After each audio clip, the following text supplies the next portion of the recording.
akasitrahana trantsika rehetrarehetra zay ao anatin'ny tokantrano manaraka tsy tapaka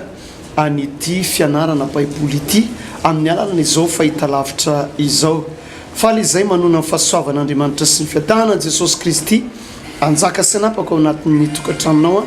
zay mampandroso an'ity fahita lavitra ity. Ny eto amin'ny fanolorana dia ny mpanompon'Andriamanitra pasteur Joël ary eto an'ilay ihany koa ny mpanompon'Andriamanitra pasteur Tovinarivo. Faly miarabanao pasteur. Ya miaraban'ny pasteur Joël ary dia manonona ny fahasoavan'Andriamanitra moa zany ho antsika mianakavy atao anatin'ny ity tokantrano zay mampandroso anay ity ao anatin'ity fandiniana indray ny bokin'ny Levitikosy. Efa any amin'ny Levitikosy toko 7 tsika izao mity andro anio ity zay iresadresaka momban'ny raharahan'ny mpisorona sy ny hoe fotoana zay nanomboana n'izany raharahan'ny mpisorona izany ko dia manasantsika tompoko ho anao zay mijery ny fahitalavitra na amin'ny alalan'ny reny internet maro isan-karazany reny zay ahafahanao manaraka izao fandarana izao. Ivavaka ny tena koa melohan'ny amakina ny soratra masina sy amoahana ny hevitry ny soratra masina ho antsika mpanaraka tsy tapaka n'izao fandarana izao. Ivavaka tsika tompoko. Andriamanitra misotranao zay amin'izao fotoana izao raha mbola nomenao indray ity fotoana zay ianaranay ny sitraponao makasika ny teninao indrindra Andriamanitra ny angatanay aminao dia meo anay le saina matsilo saina maranitra matakajavatra indrindra fa maro ny olona no tsy fatany akory Andriamanitra ny hevitry ny teninao fa dia misy manateny zay fa mifanamasinao misy no anampy amin'ny fahafenona ahafanay mpanomponao ihany koa ampitan'izany fampianarana zany amin'ny anaranao Jesosy Kristy nanaovako ny zavavako izany. Amen.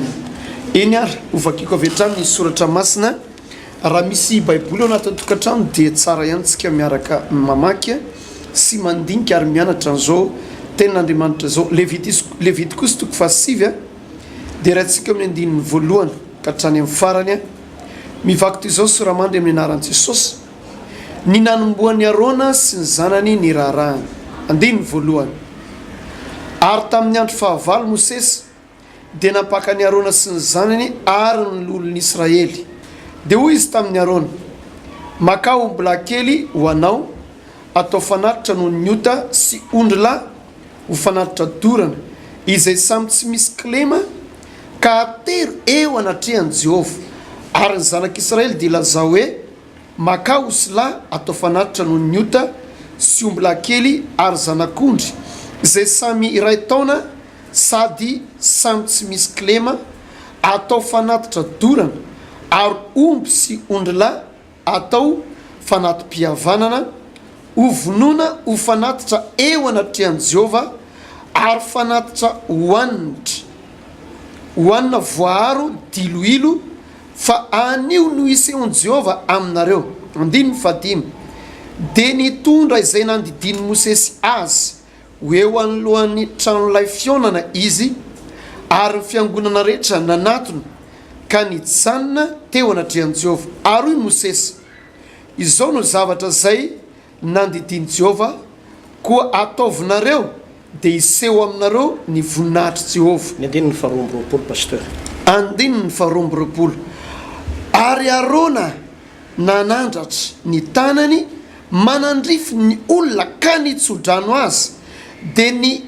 nidina izy rehefa avy nanatitra ny fanatitra noho ny ota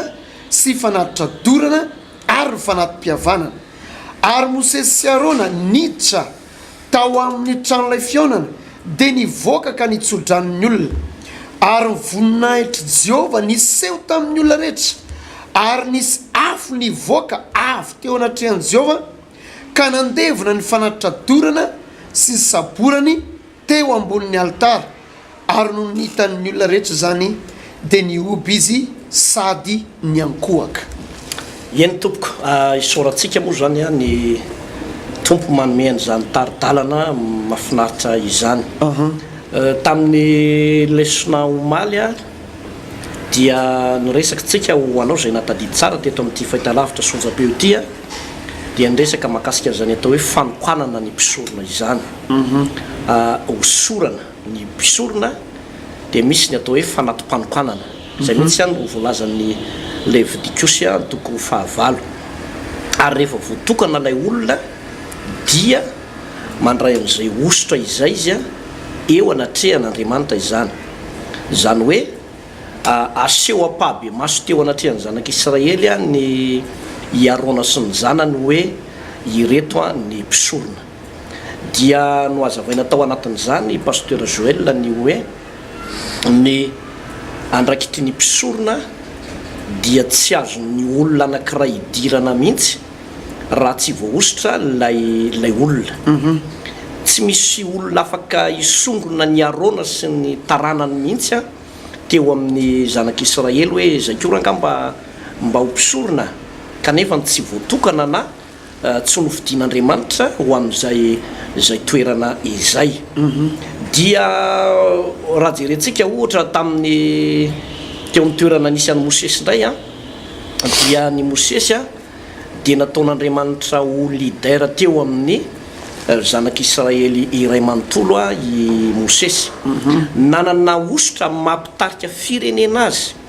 i Mosesy tamin'izany fotoana izany fa nampiavaka ny Mosesy fotsiny ny pasteur dia hoe sady mpitarika firenena i Mosesy no tena olony fahagagana fa ny an'ny Arona sy ny zanany dia tao amin'ny resaka fisoronana ary tsy nisy olona nazy famelan-kely koa zany mihitsy raha tsy nandalo tao amin'ny Arona zay ny mahasaripady amin'ilay fanokanana sy lay hoe toerana misy an'ilay mpisorona dia jereo anefany fa raha vao mifandiso toeran'io dia misy zavatra tsy mety mihitsy io anatrehan'Andriamanitra ndray andro raha tadiditsika tsara ny tantaran'ny Mosesy sy Arona sy Miriama rehefa naka vehivavy kosita i Mosesy mba hovadiny dia nymononmonina tamin'izany i Miriama sy Arona saika nohitra ny Mosesy hoe fangamo io ihany no nitenenan'i Jehovah no ahoana no atao an'izao kosa ny firenena ka manambady olo-kafa ohatran'izao izy dia tamin'izay fotoana izay dia ozy Andriamanitra manao hoe tsy mety zao ataonareo amin'ny Mosesy mpanompoko zao dia notsarain'Andriamanitra teny eo reo izy telo mianadahy reo ary Miriama moa dia boka mandra-pahafatiny niala tao amin'ilay fahasoavan'Andriamanitra midera satria ny ositra tao amin'ny Miriama dia ositra midera ositra ataoko hoe raha irezy zany le midera reny dia le mira manao hoe hitanao le misy tremolo feo mangovongovotra inona ny anara zay pasteur tremolo dia zay mihitsy ny toerana misy an'ny Miriama zany hoe rehefa i Miriama no mitarika fotoam-bavaka eo dia misy tena présence ny fanahy masina mahagaga mihitsy eo fa nitady isongona n'ilay toerana Mosesy izy dia nataon'Andriamanitra boka ary tsy hita tableau tsony ny hafarany dia toy izany ihany koa lay l'olona 500 amin'ny boky Nomeri 4:12 rehefa nikony tamin'ny Mosesy manao hoe fangamo Mosesy ihany no nitenenan'Andriamanitra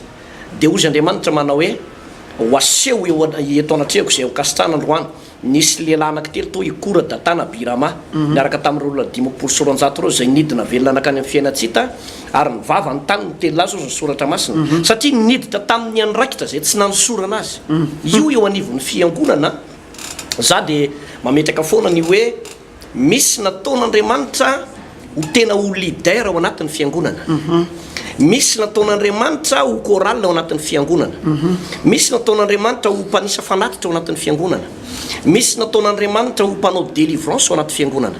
misy tena nosoran'Andriamanitra ho pasteur fa misy nosoran'Andriamanitra évangéliste misy nosoran'Andriamanitra ho apôstôly ary misy tena mpaminany misy nosoran'Andriamanitra eo amin'ny toerana mahadiakona azy na mahalolo azy dia izao reo rehetrarehetra ireo natao hoe tenan'i Kristy ary miara-miasa ireo amin'ny fotoana nefany misy olona mieritreritra ny tenany hoe za koa mba ampiasain'Andriamanitra za mba nosoran'Andriamanitra koa manana ny fanan'Andriamanitra ka hitrongo ny anankiray amin'ireo zany hoe aka ny andraikitry le anankiray matetika moa dia izao ny lo olona tsy isongona any amin'le toerany diakona mihitsy na le pasteur tsy aka n'le toeran'le hoe intercession mihitsy fa matetika miady olohany dia ilio fedina olohany io no mahasimba ny asan'Andriamanitra maro fa tsy mipetraka eo amin'le toerana eny antson'Andriamanitra azy mpanompon'Andriamanitra anankiray ary tsy mahalala n'ilay ositra zay nametran'Andriamanitra azy dia zay natonga n'Andriamanitra nanokana ny Arona satria dia voatokana i Arona sy ny zanany ho amin'izay toerana mampisorona zay dia hafa mihitsy ilay ositra niraisiny teo anaten'andriamanitra zany ka tsy ny olona rehetra nazo an'izay dia zay ny amin'iny famitinana iny zany fa raha ho jerentsika indray a dia eto amin'ity andalan-tsoratra masiny ity a dia milaza ny hoe nanomboan'ny Arona sy ny zanany ny rarahany ny olona anankiray zany pasteur Joël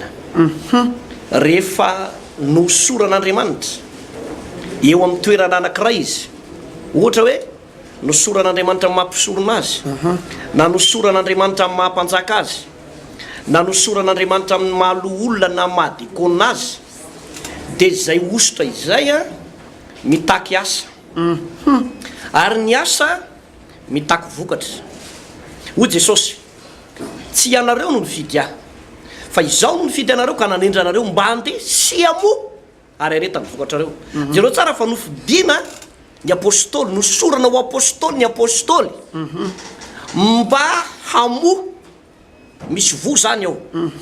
ary lay vo tsy vo mandalo fa vo maharitra hoe mba aretany vokatrareo osy izy novoalazan'ny tenin'Andriamanitra ka lay fisoronana nataon'ny Arona dia nipakatra any amin'ireo taranaka faramandimby teo amin'ny zanak'Israely ary zany nahatonga ny hoe fanatrehan'Andriamanitra teo foana teo amin'ny zanak'Israely ary raha misy vanim-potoana jereo tsara anie misy vanim-potoana mivadika teo anatrehan'Andriamanitra mihitsy ny zanak'Israely nareo mpanjaka taty amin'ny tantara sy ny andron'ny mpanjaka taty dia zao zavatra nitranga misy famonram-pon'Andriamanitra foana no lay fisoronana nataon'ny Arona sy ny zanany no lay fanelanelanana na lay hoe vavaka nataon'ny Arona sy ny zanany tao amin'ny tranolay fionana dia nisy famonram-po foana lay izy zany dia ohatra zay ny amin'iny pasteur Joël fa raha ohatra jerentsika ihany koa dia ny hoe hosorana tao inona moa zany le mpisorona na ny mpanompon'Andriamanitra anankiray dia araka ny teniko teo hoe misy asa sahazan'izy ireo misy andraikitra sahazan'ireo mpanompon'Andriamanitra tsiraray avy ireo misy asa ohatra hoe ianao nosorana ohatra eo amin'ny toerany maha-apôstôly ianao na toerana maha-evanjelista anao dia zay ositra zay tsy hoentina hoe mipetrapetraka fotsiny hoe efa voaositra evanjelista efa voaositra ao apôstôly a fa mitaky asa zay pasteur mitaky asa ary zay no mahatonga tenin'Andriamanitra raha mijerentsika ny Romana toko voalohany andininy fahaenina ambin'ny folo dia izy ny tenin'Andriamanitra manao hoe fa tsy menatra ny filazantsara ozy fa herin'Andriamanitra ho famonjena zay rehetra mino zany rehefa novonjen'Andriamanitra atsika dia ho Jesosy manao hoe zay rehetra nazo maimaim-poana dia manomeza maimaim-poana zany hoe rehefa nahazo ianao dia torio ny filazantsara ambarao ny tenin'Andriamanitra miainga anao manao ny asan'Andriamanitra pasteur Joël ka eo indrindra mansa be da be araka ny fanazavan'ny pasteur Tovinarivo teo hoe ny mpanompon'Andriamanitra tsiraray dia samy manana ny andraikitra zay nofidin'Andriamanitra azy amin'ny alalan'le fanosorana araka ny teny lelan'Andriamanitra teo fa hoe rehefa isika mpanompon'Andriamanitra izany matsapa fa nofidin'Andriamanitra manokana ary fatatrao fa Andriamanitra mihitsy no nifidy anao nanendry anao nanositra anao ny fanosorana mantsy ry havana misy karazany roa izy io raha ny Baiboly no jerena misy le fanosorana voasoratra eto zany a resaka tena fanosorana mpanompon'Andriamanitra mihitsy no mandraraka diloilo atapon-dohana olona anankiray zay hosorana arakaraka le andraikitra fa misy ihany koa ilay fanosorana avy amin'ny fanamasina mivantana mihitsy livoan'ilay fahasoavana itombon'ilay fahasoavana ao anatin'ny mpanompon'Andriamanitra ka tsy tovizan'ilay fahasoavana amin'ilay samy olom-boositra inona ny tanjon'Andriamanitra ao anatin'izay zavatra zay ry havana zao vanim-potoana zao ny atao hoe vaninandro farana be da be ny olona no mila fanafahana be da be ny olona no mila famonjena be da be ny olona no mila fanasitranana fa ho ny soratra masina ao amin'ny Isaia ndrasany vakiko vetivety atao amin'ny Isaia fahavapolo dia ho vakiko eo amin'ny andininy faharoa Isaia fahavapolo andininy faharoa amin'ny anaran'i Jesosy mitorita ny somafaly amin'ny Jerosalema ka lazao aminy fa vita ny adiny sady voavela ny eliny ary efa nandray indroa eny tamin'ny tanan Jehovah izy ho valiny fahotana rehetra nataony. Zany hoe ny anjara asantsika mpanompon'Andriamanitra zay nofidian'Andriamanitra nosoran'Andriamanitra de manana responsabilité be tsika ry havana ny amin'inony fitoriana ny fahatsaran'Andriamanitra hoe efa akaiky Andriamanitra, efa akaiky ny andro eviany tompo, fa aiza ho aiza le toerana misy anao mampanompon'Andriamanitra anao. Ny zavatra misy mantsy pasteur be da be ny olona no voaositra hosorana ho mpitandrina, hosorana mahadiakona, hosorana mampiandry, fa vitsy amin'izy ireny ao matsapa hoe rehefa voaositra lay mpanompon'Andriamanitra de eritreretiny fa tahaka ny etikety fotsiny le zavatra, nefa araka ny teny mpanompon'Andriamanitra teo fa mitaky asa. Inona ny zavatra andrasan'Andriamanitra ao ambadika lay dingana amin'ny fanompona fanatanterana an'le asa, lay vokatra amin'ny alalan'lay fitoriana filazantsara. Ohatra zao, ianao manaraka an'ity fandarana ity zao nosorana mampiandry anao. Ny zavatra takian'Andriamanitra aminao ry havana amin'ny mampiandry anao de tokony mangetaeta foana ianao hoe aiza misy olona ametraha-tanany, aiza misy olona voafatotry ny fanaratsy mba ho afan'Andriamanitra amin'ny alalako zay nofidian'Andriamanitra. Fa raha nifidy ny aron'Andriamanitra teto de fantatr'Andriamanitra fa misy zavatra tsy ho vitany Mosesy, fa ho amin'ny arona le fahasoavana de tsy maintsy notendrena izy ho ao amin'izay andraikitra izay amampisorona azy. Ny mpisorona moa mazava ho azy fa kolokolo ny ara-panan'ny olona, mampafantatra ny olona ny sitrapon'Andriamanitra hoe ity lalana miakavia zao lalan'le olona, de le andraikitra n'le mpisorona mampafantatra azy hoe tsy any lalanao idiranao any amin'ny fanjakan'Andriamanitra fa mizora amin'ity lalana ety zay vitsy misafidy an'izany, fa any no idirantsika amin'ilay tontolony voninahitr'Andriamanitra. Ka ho antsika ry havana amin'ny fotoana nefa ny tsarovo tsara, ny baiboly de milaza voaozona izay manao atsirambina. Zany hoe lay andraikitra masina nifidianan'Andriamanitra anao amin'ny fotoana miravoravo taniny ianao na manao atsirambina an'io de misy fiatraikany hatrany amin'ny tontolony tokantranonao io, tontolony fiangonana zay hoentinao io. Ary ianao tsy mieritreritra hoe hita amin'ny pasteur le zavatra ataonao, mety ataoko hoe nisy zavatra nanafotoana anao tao amin'ny mpiara-miasa, nefa tsy io mpiara-miasa io nifidy anao amin'le andraikitra amin'ny fisoronana, fa Andriamanitra mihitsy no nifidy anao. De tsarovy io fa miteraka blocage na indraindray mandringa ilay asan'Andriamanitra. Raha lasana bavy, izao senao de samy tompon'antoka, ary izao senao dia tompona andraikitra ny amin'ny antso zay niantson'Andriamanitra atsika. Fa amin'ny fotoana ianao matsapa fa hoe tena Andriamanitra mifidy anao, za milaza aminao kolokolo tsara ny fahasoavana zay ao anatinao, fa ny fanosorana nataon'Andriamanitra anao io de miteny aminao fa hiteraka vokatra io. Fa jerevy tsara ny zavatra nisy teto. Nisy fotoana zao pasteur, exemple zao i Job any amin'ny Job toko 2:20 misy an'izay. Nisy fotoana i Job tsy mpanompon'Andriamanitra hoe tena olom-bohositr'Andriamanitra, fa nisy fotoanany ireto rahalahy anankitelo lahy reto resaka izany telo lahy nanao zay zavatra nampalahelo an'ilay lehilahin'Andriamanitra tao i Job, fa tsy nankasitran'Andriamanitra mihitsy ny fanatitra anaiky ataony izy telo lahy raha tsy Job zay mpanompon'Andriamanitra no afaka nanatanteraka an'izay fanatitra izay teo amin'ny altarany Jehovah. Hitatsika amin'izany ry havana fa enao dia amin'ny mampanompon'Andriamanitra anao be da be mety ataoko hoe lalana izoran'ny ondry ao anatin'ny fiangonana, indraindray mety marary le ondry, indraindray mety ataoko hoe mandringana misy zavatra fahavalo manafika azy. Aiza ny toerana mampisorona anao, amin'ny mampitandrina anao, sa ve anao variana mikolokolo ny ankonanao sy ny vady aman-janaka ao, fa lasa le ondry nampitandreman'Andriamanitra no lasa kilabao ry havana. fampianarana no ampitaina aminao eto fa isika rehetrarehetrarehetra dia samy mbola ho adinina ny amin'ny asa sy ny andraikitra zay nifidianan'Andriamanitra anao amin'ny fanosorana anao pasteur Tovinarivo. Misy andalatsoratra masina eto vakiko a eto amin'ny filazantsara ny lioko Toko fahatelo a ny andininy faraika amby roapolo a manao hoe ary efa natao batisa ny vahoaka rehetra ary Jesosy koa efa natao batisa sy ny vavaka dia nisokatra ny lanitra ary ny fanahy masina nidina teo amboniny ka ny endriny dia tahaka ny voromailala ary nisy feo avy tany an-danitra nanao hoe ianao no zanako malalako ianao no sitrako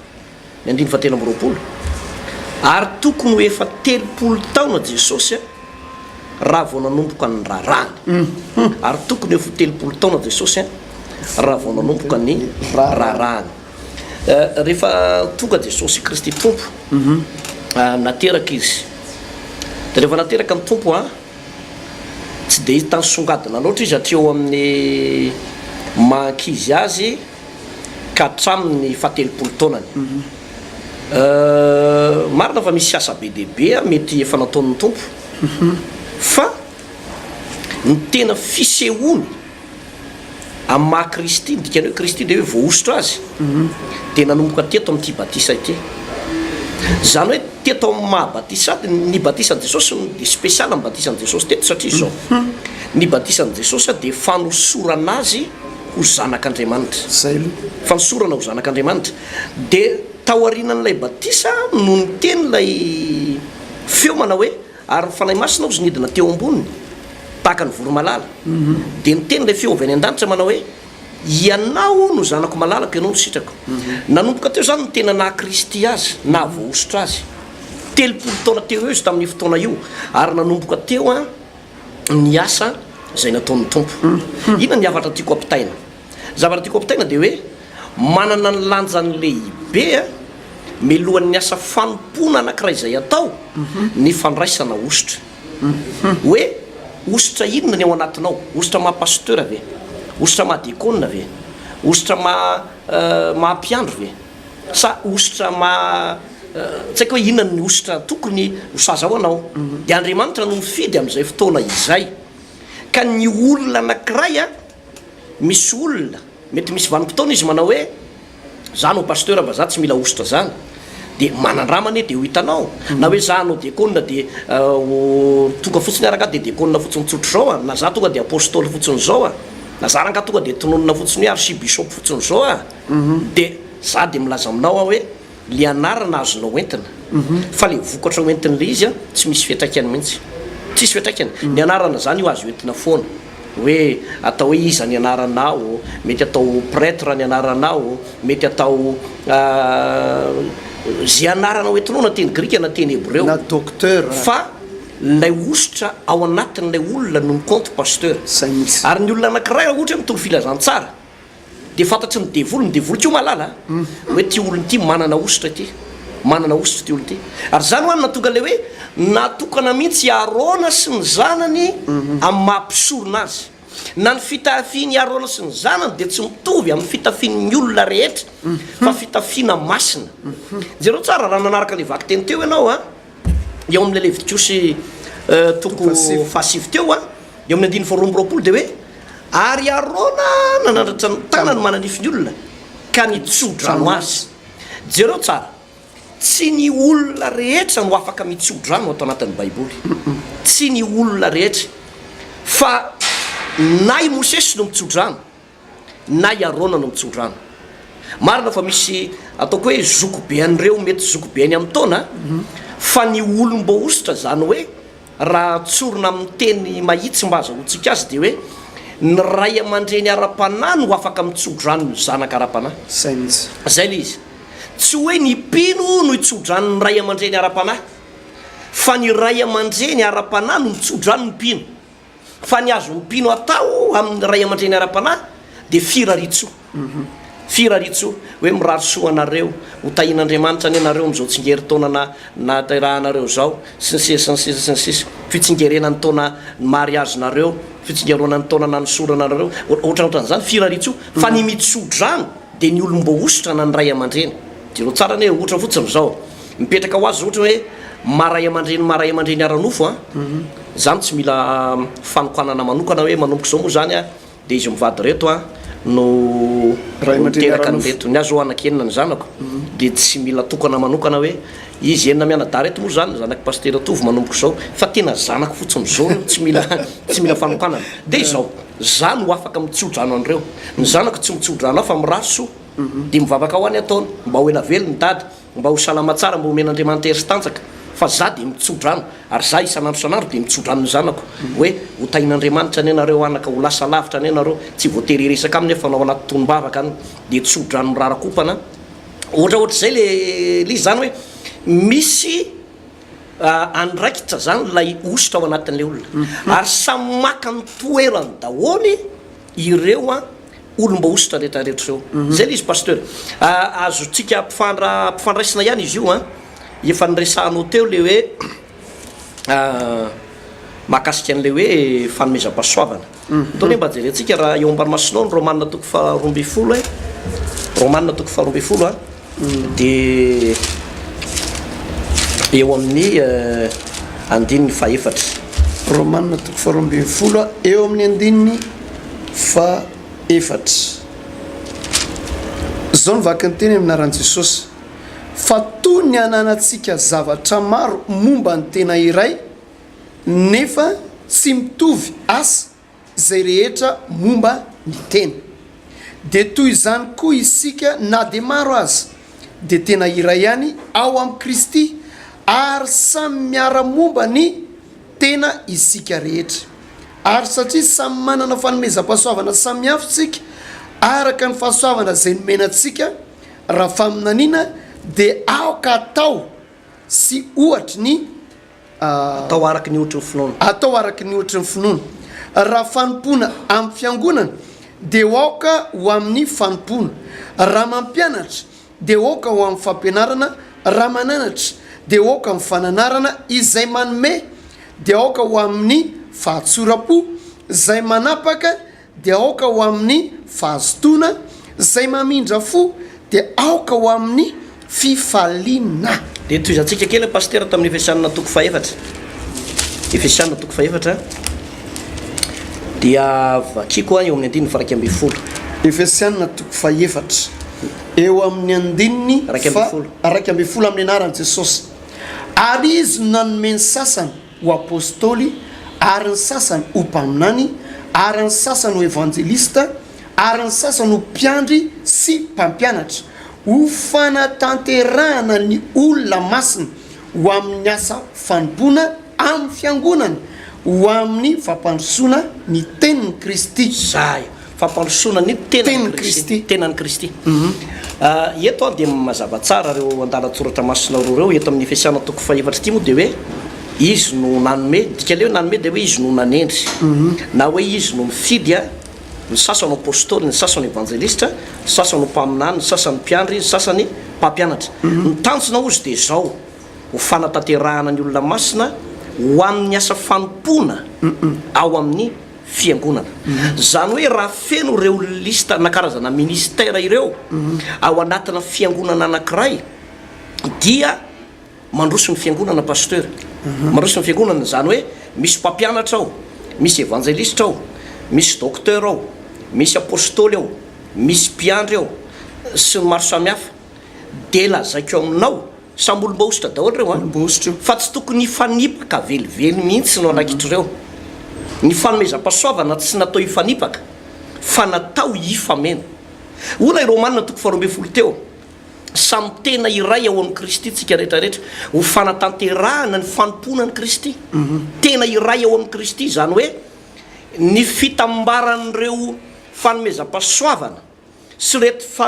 reto le arima tsy fanomezam-pahasoavana fa ireto ndray olom-baositra dia ny fitambaran'ny fanomezam-pahasoavana sy ny olom-baositra no manome asan'Andriamanitra mandroso manome fiangonana matanjaka no manome tena ataoko hoe faharesena lalina ho an'ny fahavalo fa mandrakariva dia ity diso ny sibla ny mpitora fivavahana maro na ny kristianina sasany hoe za rehefa apôstôly a na za rehefa mpiandry a na za rehefa evangelista za raka tsy mila mpampianatra zany fa za de ampy a ohatrany hoe vitandrerina izy ny tompotompoko amin'ny tenan'ny kristy zany a de tsy olona ray novidiny fa olona maromaro no natambatra ho ao amin'ny tenan'ny kristy ary reo olon'ireo le niteneniko anao hoe olom-baositra ireo jereo tsara ny ao amin'ny exodosy toko fafito amby folo fa nianarantsika teto rehefa niady tamin'ny amalekita ny zanak'israely dia ny lakilean'ny fahombiazany zanak'israely de tao mosesy zay mihitsy rehefa manandra-tanana i mosesy a de maheriny zanak'israely le izy tsy de hoe zavatra sarotra zany manandra-tanana zany fa io rehefa ho lava koa le manandra-tanana de reraka ihany ianao mba manandrabany ianao ndana mitokana rereo ny efitranonao dia idio lakile ny tranonao de asandrata-ambony ny tananao fa ho reraka ianao nefa ranao misy mety 10 minitra de mety efa mampidina an'io tanana io nefa tao amin'ny mosesy lay manandra-tanana no fandraisena ho any zanak'israely satria zao i mosesy no nosoran'andriamanitra voalohany indrindra hamoaka ny zanak'israely tao amin'ny tany Egypte ary arona tamin'io nanaiky tsara zay zavatra napetraka mihitsy azo avy mihitsy pasteur zany hoe lay toerana nisy an'ny mosesy a goavana be iarona sy ora sy josoa samy olom-baositra daholo reo de zao nafinaritra tamin'ireo mpanompon'andriamanitra reo nanoana ny mosesy izy satria raha vao tsy mitohanany zareo mosesy de reraka de mety maty hatramin'ny arona koa azy mety tena tonga de maty arona sy ora sy josoa raha vao tsy nanoana ny mosesy izy ka iarona sy josoa tsy niteny tamin'ny mosesy mihitsy manao hoe io ranga samy manana ny fanomezam-pahasoavany nareo nosorany ao de asandrato ny tananareo mareraka nareo zay tsy mivaky loha aminareo fa amin'ny maha olom-baositra zany de anankiray ny fandraisena tedavina de hoe andresiny amalekita de antahoary fanoana ndo ifanampy ao anatin'le izy de nitohanany fanoana reo olom-baositra reo ary ny fifanohanan'reo olom-baositra ireo niteraka voninahitra angezabe ho an'andriamanitra sy niteraka ny fandraisena ho any zanak'israely manontolo de jereo tsara ny zavatra nitrangy rehefa ny fanoana izy telo mirahalahy reo i josoa tany an-taninady raha am'izao vanim-potoana iainantsika zao de josoa de karazana evangelista sady manana don evangelista izy no apôstôly ny mpiandry zany hoe sa mamakivaky any mamaky lay any amin'ny toerana tena tsy misy fiangonana mihitsy izy zany tena hoe mission na evangelista sy apôstôly mihitsy ny tao amin'ny josoa tsy natao ohatra ny tsy mihinan-kanina zany sy ny mpamosavy zany josoa tsy natao ohatra ny mofaty zany fa nanao sakrifisy ny tenany fa zao nahagaga rehefa mitsotra foana ny tanany mosesy taty ambony de naherika io josoa ditanao zany zay le hoe le ositra ho any mitaky vokatra le ositra mitaky fandresena ihany ko le ositra satria raha olom-baositra ianao ka resy lava de le ositra ho anatinao mihitsy ko no malasa saina hoe taiza loatra nareo no nandray an'izany ositra zany fa le ositra zany le ositra tsy mety raraka le ositra tsy mety resy le ositra zany raha avy amin'ny fanahy masin'andriamanitra tena milaza aminao pasteur fa mahery zay rehetrarehetra nosorany fanahy masina ary matanjaka zay nosorany fanahy masina pasteur io angely mahatonga ny baiboly miteny hoe mitaria lalana ny fifanomezam-boninahitra zany hoe ny secret anankiray ny amin'ny fahombiazany ny olom-baositr'andriamanitra natambatr'andriamanitra ao anatin'ny ministera anankiray de zay le firaisan-tsaina zay ihany lay fahaizana mametraka inina indrindra ny poizina be mantsy am'izao fotoana zao a tsarovy fa ny baiboly io de marina foana hoe raha mivorony zanak'andriamanitra de eo ihany koa satana fa amin'ny fotoana nefany rehefa mifamatotra itsara le firaisan-tsaina sy firaisam-pony mpiara-miasa rehetrarehetra tsarovy zany asan'andriamanitra zany ry havany tsy letika mihitsy ninninona karazana ady na fisedrana lalovany lay fiangonana na fisedrana lalovany ny mpiara-miasa ao anatin'lay seritry ny fanompona fa ny matetika de zao lay taritina mitrongy an'lay mpitarika ary tsy manaiky lay taridalana amin'ny fanahy masina ao anatin'lay mpitarika na le révélation omen'andriamanitra n'lay mpitarika de eo ny matetika mahatonga amin'ny mpanompon'andriamanitra fa onina ary ataony fifadikanina tsy misy mivokatra atao karazana alimbavaka miakatra tendrombohitra amin'ny alina mitolona mitokana hoentina dolo ny mpiara-miasa fa ny tena marina ao anatin'ilay sampanopon'Andriamanitra no misy karazana endrika fandringanana mandringa ilay tontolo ny fanompona fa ny zavatra misy eto jerefo tsara ngia raha jerentsika ilay soratra masina ingana ao amin'ny Levitikosy 7 teo fa jerefo tsara ozy izy ny baiboly amin'ny 9:20 teo ary Arona nanandratra ny tanany nanandrifiny olona ka nitsodrano azy de nidina izy rehefa avy nanatitra ny fanatitra noho ny ota sy ny fanatitra dorana ary fanatym-piavana ary Mosesy sy Arona niditra tao amin'ny tranolay fionana de nivoaka ka nitsodrano ny olona ary voninahitra Jehova niseho tamin'ny olona rehetra ny voninahitra Jehova niseho tamin'ny olona rehetra raha lasaina bavy amin'ny Kristy Jesosy mpanompon'Andriamanitra feno fahasoavana inona mahatonga antsika no mbola olom-boositr'Andriamanitra ianao nefany nitsodrano alefanao na teny mpaminaniana alefanao tsy misy fiatraikany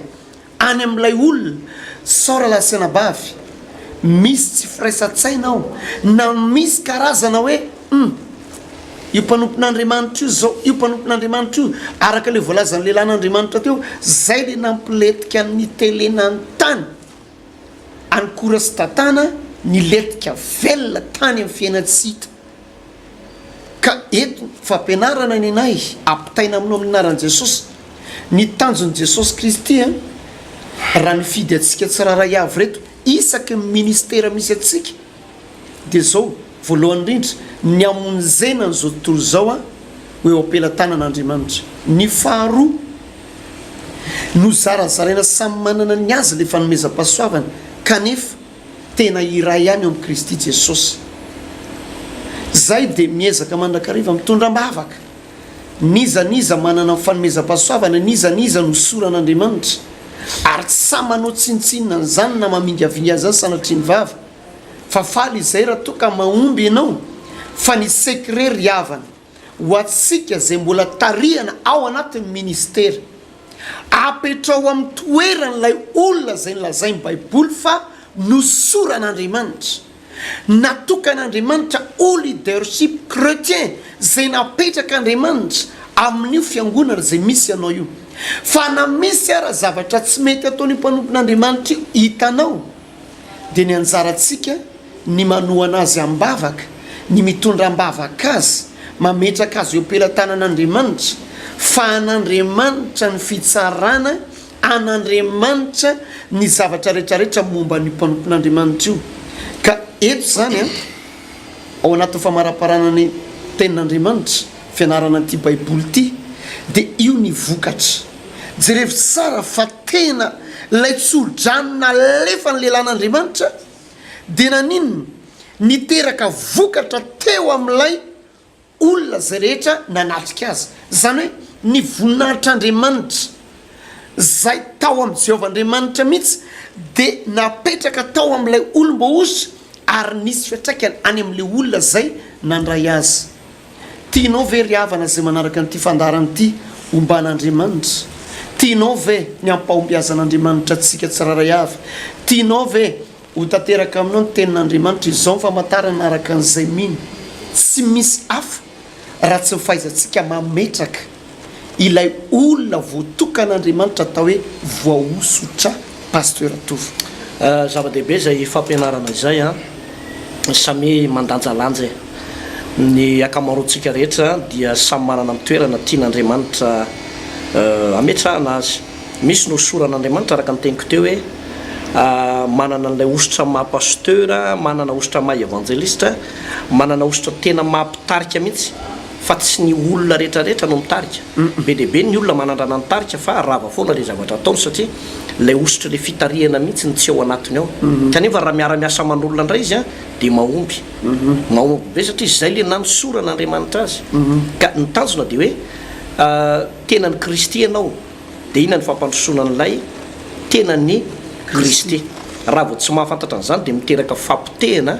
ary misy fiatraikany lalina amin'ny tontolo ny ara-panahintsika ireo zavatra ireo jereo tsara fa i Mosesy sy Arona tsy afaka ny saraka mihitsy satria I Mosesy tsy dia mahay mandahateny loatra. Dia ozy Andriamanitra mantsena Mosesy manao hoe alovy ary arona rahalahinao ho mpamina aminao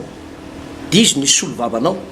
Zany hoe tsy afaka nisaraka tamin'ny arona i Mosesy na dia olom-baositr'Andriamanitra azy. Ary arona ihany koa tsy afaka naka ny toeran'ny Mosesy na oviana na oviana, tsy mahazo mifamadika ny toeran'ireo. Raha vao mifamadika ny toeran'ireo tsy nisaraka io ranomasina mena io, fa tsy maintsy Mosesy ihany no Mosesy ary arona ihany ny arona, zay no nampisaraka ny ranomasina mena. I Mosesy no nomena Andriamanitra ny vision, dia i arona nataon'Andriamanitra fitaovana ho mpanatanteraka n'ilay vision ny Mosesy. Ary na dia nanana vision azy Mosesy tsy ho tanteraka mihitsy raha tsy teo i arona mpanatanteraka n'ilay vision. Tamin'ny fotoana nga anankiray nanota i arona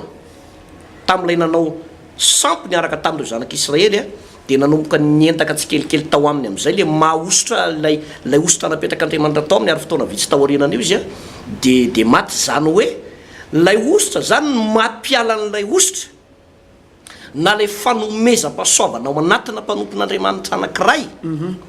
dia noho ny fahotana irery ihany, na noho ny fimonomononana irery ihany. Matonao nosoran'Andriamanitra ka namafy aza ny zavatra trehanao pasteur, namafy ny zavatra trehanao rahalahy, ka nosoran'Andriamanitra ianao dia vitanao io. Sika dia nametraka foana ny hoe jero tsara tao anatin'ny Baiboly fa i Mosesy ny ray andro sy Eli dia niteny manao hoe tsy vitako za irery tsony fa vonoy nefa nosoran'Andriamanitra vitan'io izy, fa izy mihitsy no niteny manao vonoy fa tsy vitako. Dia ozy Andriamanitra manao neken'Andriamanitra le izy, neken'Andriamanitra eny ary fa izao tedavy ianao 70 laozy mantsy Mosesy dia ny fanazana hoe lay ositra ao anatinao no akana. Eritrereto zany pasteur fa 70 eny ny ositra tao anaty Mosesy, matanjaka be zany matanjaka be. Dia ny esorina ny ositra tao anatiny nafina tamin'ireo nefa mahomby be reo 70 lahy reo, nefa i ositra anankiray io no tao Mosesy. Dia izao i Mosesy fotoana vitsy tao aorianan'io dia nalefa nodimandry izy satria izy nosorany nefa milaza fa tsy mahavita. Zay ne matsy mety koa le olom-baositra dia zaranga tsy hanao tsony fareraka za tsy mahavita. Aiza io zany tsy mety le mamila filan'Andriamanitra nefa ianao olom-baositra manao hoe za foana ve, za foana ngara tsisy ana, ngara tsisy ana, ngara tsisy ana mianakavy, za foana ve, za foana raha tsisy ana zany dia tsy handeha mihitsy zany. Dia ozy Andriamanitra manao hoe rehefa izay niteninao ary dia zao mody ianao fa ny ositra mijanona amin'irety 70 lahy reto mantsy Mosesy. Zay koa no navoan'ny Eli mpaminany zay. I Eli zany tena goavana no fahagagana nataony zany, anisan'ny mpaminany lehibe zany. Fa niteny izy manao hoe vonoy eo anatin'ny boky ny fiainana ny anarako. Dia ny valim-bavaka azy no tonga dia tsotra be ozy Andriamanitra manao hoe oy ekena fa izao osory Elisa zanak'i Safata andimby ianao. Dia ianao mandeha mody fa Elisa mandray an'le ositra ary avo roa eny mihitsy ozy voalazan'ny tenin'Andriamanitra ka lay ositra ao anatsika zay ny teneniko foana mitaky asa io. Ary lay mahaolom-baositra, lay mahaolom-baositra tompoko mitaky fahamarinana, mitaky fahamasinana. Fa matetika moa no entsika koa dia hoe aza manendry ny olom-baositra, fa misy olom-baositra tena manao fitondratena ratsy manao fitondratena tsy mendrika, mamono fanahin'olona, manala baraka ny voninahitr'Andriamanitra. Ka ny olona mety tsy hanendry anao, fa ianao koa mamono fanahin'olona lay mpanompon'Andriamanitra voaositra noho ny amin'ny fitondratena kadaladala na ny fitondratena tsy mendrika. Dia jero tsara fa manimba zavatra zany eo anatrehan'ny tompo pasteur Joël ka hivavaka tsika amin'izao fotoana izao. Raha mety aminao atao anatin'ny tokantrano ato, mety mpanompon'Andriamanitra manana ny toerana maizy anao ianao, dia tato ato ianao somary ohatry ny varimbariny zany, angatao mba hiverena ny ositra sy ny fahasoavan'Andriamanitra ao anatinao. Mety angamba ianao karazan'ny olona ozy ianao manao hoe maimaina tena tsy ao mihitsy zany ara-panahiko zany. Mivavaha fa hanositra anao indray Andriamanitra ary amerina ny teny fikasana sy ny fombany eo aminao. Hivavaka tsika raha eo amin'ny anaran'i Jesosy Kristy tompo no isorako anao tao anatin'izay fampianarana sarotsarotra zay kanefa ninoko fa tafita tany amin'reto mpijery sy mpiaino reto ny teninao. Ianao Andriamanitra no amerina ny fameza-pahasoavana sy ny ositra ao anatin'ny mpanompon'Andriamanitra tsiraray avy, zay ho fanosorana na fahasoavana napetraka ao anatin'izy ireo dia ho averinao zany. mety hoe amin'ny mahampanompon'andriamanitra mahapasteur na evangeliste na apôstôly na mpiandry na diakôna na loholona na mpanao délivrance na hoe fahasoavana maro samihafa napetraka ho aminy dia ho averinao zany raha nisy efa nihemitro andriamanitra ka nymonomonina fa milaza fa tsy anao tsony a